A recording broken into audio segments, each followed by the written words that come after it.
స్వామియే శరణమయ్యప్ప. శబరి గిరులు ఇప్పుడు హరిహర సుతుడి నామస్మరణతో మారుమోగిపోతున్నాయి. మకర సంక్రాంతి పర్వదినం సందర్భంగా శబరిమలలో అత్యంత అద్భుత ఘట్టమైన మకర జ్యోతి దర్శనానికి సర్వం సిద్ధమైంది.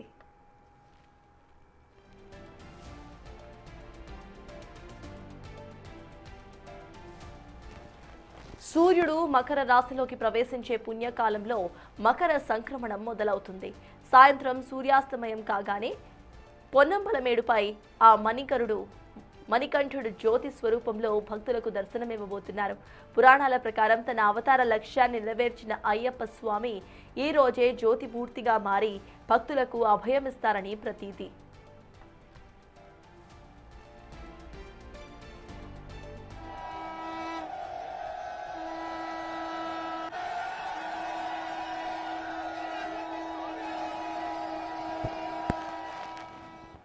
నలభై ఒక్క రోజుల పాటు అత్యంత కఠినమైన మాళధరణ దీక్షను పాటించిన భక్తులకు ఈ జ్యోతి దర్శనం మోక్ష ప్రసాదమని ప్రగాఢ విశ్వాసం.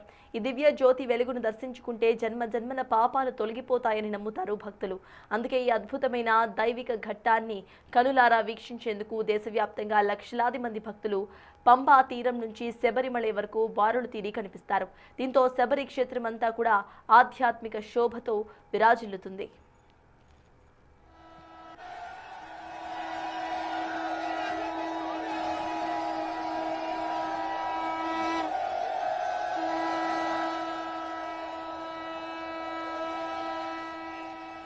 మకర జ్యోతి క్రమానుగతం ఒకసారి పరిశీలిస్తే సాయంత్రం 5:30 తిరువాభరణ ఊరేగింపు సారంకుటికి చేరుకుంటుంది. 6:20 ఆలయంలో తంత్రి మేల్శాంతి ఆభరణాలను స్వీకరిస్తారు. ఇక 6:30 స్వామివారి విగ్రహానికి ఈ ఆభరణాలు అలంకరణ చేస్తారు. ఆపై దీపారాధన హారతి కార్యక్రమం మొదలవుతుంది.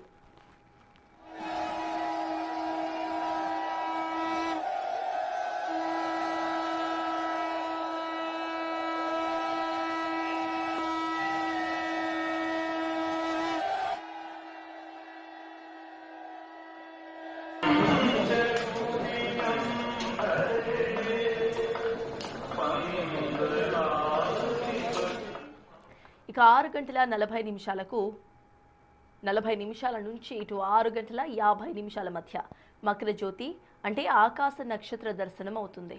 ఆపై పొన్నాంబల మేడుపై ముమ్మార్లు దివ్యజ్యోతి ప్రత్యక్షమవుతుంది. దీంతో సాక్షాత్తు ఆ జ్యోతి స్వరూపుడైన అయ్యప్ప స్వామివారి దర్శనం జరిగినంత ఆధ్యాత్మిక ఆనందం పొందుతారు భక్తజనులు.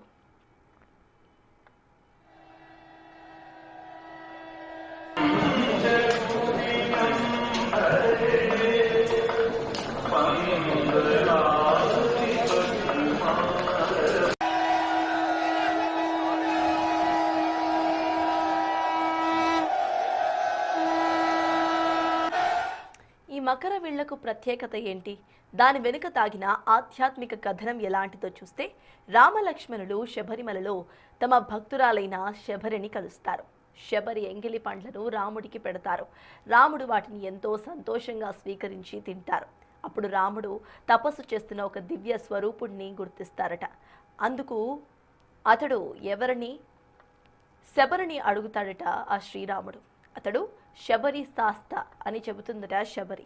రాముడు శాస్త వైపునకు పయనిస్తాడట. అప్పుడు దివ్య స్వరూపుడు లేచి రాముడికి స్వాగతం పలుకుతాడట. ఈ ఘటన జరిగిన సందర్భాన్ని పురస్కరించుకుని ఏటా వార్షికోత్సవం నిర్వహిస్తారట. మకర విలక్కు రోజున ధర్మశాస్త తన భక్తులకు ఆశీర్వదించడానికి తన తపస్సునకు విరామం ఇస్తాడని నమ్ముతారు.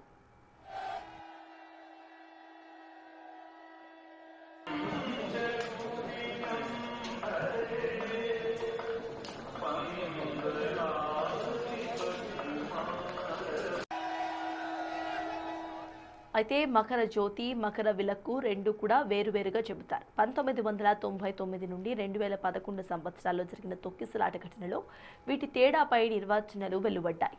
మరీ ముఖ్యంగా 2011లో జరిగిన తొక్కిసలాట సమయంలో కేరళ హైకోర్టు మకర జ్యోతి మానవ నిర్మితమా కాదా తెలుసుకోవాలని భావించింది. శబరిమల నుంచి కనిపించే ఈ కాంతి పవిత్ర ఖగోళ కాంతిగా తేల్చి చెప్పింది ఆలయం.